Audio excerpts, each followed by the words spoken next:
أشهر بطال في لاباس كريم الغربي.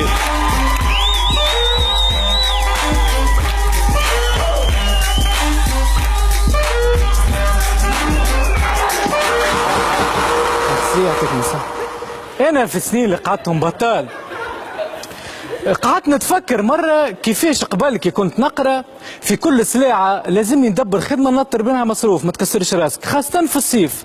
مرة في الصيف مشيت نخدم في المرمى مع اولاد اصحابي، مرمى جاي هزوني معاهم، واكتشفت حاجه في المرمى.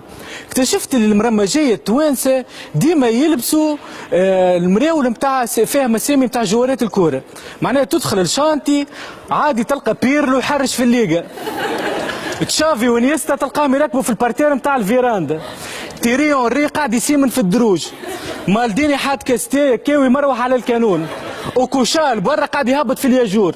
وعلى ذكر الياجور انا اول نهار في الخدمه مازلت نتشقنس مانيش مستانس، يهبطوا في كاميون ياجور شادك الياجوره نهبط فيها هكا فهمتني ماشي يهبط بالياجوره جاني عارف هذه 30 سنه خدمه عم عمر 30 سنه مرمى في راس يا اخي قال لي هكاك تهبط فيها الياجوره هاز خبزه قط وماشي تخطب. قلت له عم عمر راني مازلت ما اندمجتش يا اخي افون سونتر جاب شنو مازلت ما اندمجتش. شوف قال لي يشوف ابراهيم تبارك الله ابراهيم قال لي كل اسبوع هز فيه ياجوره. على ذكر ابراهيم هذا يخدم معنا في الشانتي عنده شينيول يحب يستعمله بالسيف يموت على الشينيول اختصاصي شينيول ديما في مخه شينيول تلمو يموت على الشينيول نعيط له ابراهيم نقب في الحمى نقبان ابراهيم نقبان ديما عطيه ينقب تلمو يحب يستعمل الشينيول يجي مولا الدار يبدا يحكي معاه كي يقول له لافابو ذاك كي لافابو كي تحبني ننقبو لا يقول له التلفزه ذيك نبدلوا لها بلاصتها التلفزه ننقبها التلفزه يقول له سي بون هما اولادي يروحوا من المكتب تحب ننقبهم اولادك. يقول سايب عليهم المرمى ما نقدش فيها روحي ومرمى لازمها عباد كاسحه. مشيت نخدم في الببلينات كالم هكا وقلت خلينا نركش على روحي. يجيوني انواع في الببلينات يوقفوني مخي. ساعه انا راجل كبير عمك سالم هذا عمك سالم اذا يحكي مع ولده في الكام راهو حي كامل باش يسمعوا وليد وينك يا وليد ولدي وينك يا وليد لاباس شحوالك يا وليد شعاملين. وساعات الكونيكسيون تقص تقف التصوير شبيه ما يتكلمش شبيه وليد يا حاج البيسي بمليون امان يا حاج وليد ما حد باش يتكلم ويبدا يسال فيه عاد وليد شنو الطقس عندك معاد تسمع انت وليد والطقس تقول خلات تقول يعيش في النمسا في النرويج وهو ولده يعيش في مورنيك كان ينحي الكام ويعيط تو يسمعوا. من بعد هيك فما واحد اخر زاد يجي لي ببلينات هذايا طفل صاحبي مراد مصاحب طفله فرنساويه مسكين يحل معاه كل يوم في الكاب وهو ظلام في الفرنسي تلقاه شاد دخان كيف يحكي معاه جو سوي ببلينات يسي ببلينات جو سوي ببلينات وي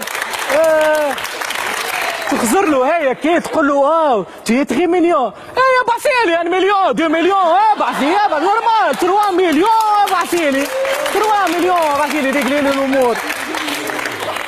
واخي باش قلت لي تبعثي لي المريول وينو؟ تقول له هيا جي اونفويي لو بول يا بنتي انا بيل انا كوموند انا تبعثي لي البيل وروبو وانا قلت سايب عليا من الببلينات خليني نشوف حاجه في الحومه.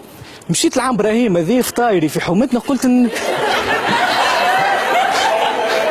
عم ابراهيم مش تاع النقبان واحد اخر قلت خلينا نمشي ندبر خدمه عنده. مشيت له قلت له على السلامه عم ابراهيم بربي باش نحب نخدم عندك.